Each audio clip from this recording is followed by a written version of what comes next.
ఎక్కడ మహిళలకి రుణాలు ఇచ్చి వాళ్ళు చిన్న కార్యక్రమాలు చేసుకునే విధంగా ఎక్కడ చేశారు చెప్పండి.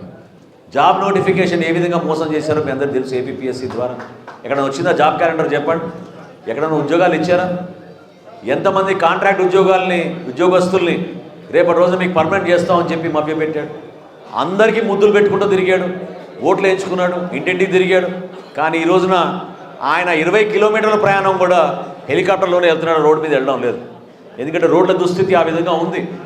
ఏమైపోయింది ఈ వ్యవస్థ? అసలు మహిళలకి భద్రత ఉందా ఈ రోజున? లా అండ్ ఆర్డర్ సమస్యలు ఎట్లా ఉన్నాయో మీ అందరికీ తెలుసు. రోడ్ల దుస్థితి మీరందరూ చూశారు ఏ విధంగా జరిగిందో.